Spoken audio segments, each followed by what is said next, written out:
ত্রয়োদশ জাতীয় সংসদ নির্বাচন ও গণভোটে ভোট দিতে বিশ্বের বিভিন্ন দেশ থেকে পোস্টাল ভোট বিডি অ্যাপের মাধ্যমে এ পর্যন্ত 2,49,338 জন প্রবাসী বাংলাদেশি ভোটার নিবন্ধন করেছেন। সোমবার সকাল 9টা পর্যন্ত নির্বাচন কমিশনের ওয়েবসাইটে প্রকাশিত পোস্টাল ভোটিং আপডেট থেকে এ তথ্য পাওয়া গেছে।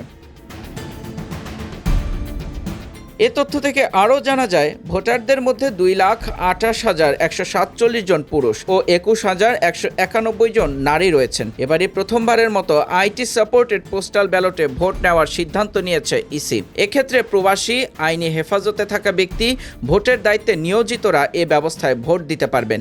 এজন্য অ্যাপে নিবন্ধন করতে হবে। এ বিষয়ে ইসি সচিবালয়ের সিনিয়র সচিব আক্তার আহমেদ জানান, আউট অব কান্ট্রি ভোটিংয়ের ব্যাপারে নিবন্ধনের সময়সীমা বাড়িয়ে 25 ডিসেম্বর মধ্যরাত পর্যন্ত করা হয়েছে। এখন বিশ্বের যে কোনো জায়গা থেকে আমাদের এই অ্যাপ ডাউনলোড করে যে কেউ ভোটার নিবন্ধন করতে পারবেন। ইসি সচিব আরও বলেন, নির্বাচন প্রক্রিয়ায় অংশ নেওয়া সরকারি কর্মকর্তা, আইনি হেফাজতে থাকা ভোটার এবং নিজ ভোটার এলাকার বাইরে অবস্থানরত সরকারি চাকরিজীবীদের জন্য ইন কান্ট্রি পোস্টাল ভোটিং প্রক্রিয়া চালু করা হবে। তিনি আরও জানান, আইসিপিভি ইন কান্ট্রি পোস্টাল ভোটের বিষয়ে তফসিল ঘোষণার পর থেকে 15 দিনের মেয়াদে নিবন্ধন প্রক্রিয়াটি চালু করা হবে।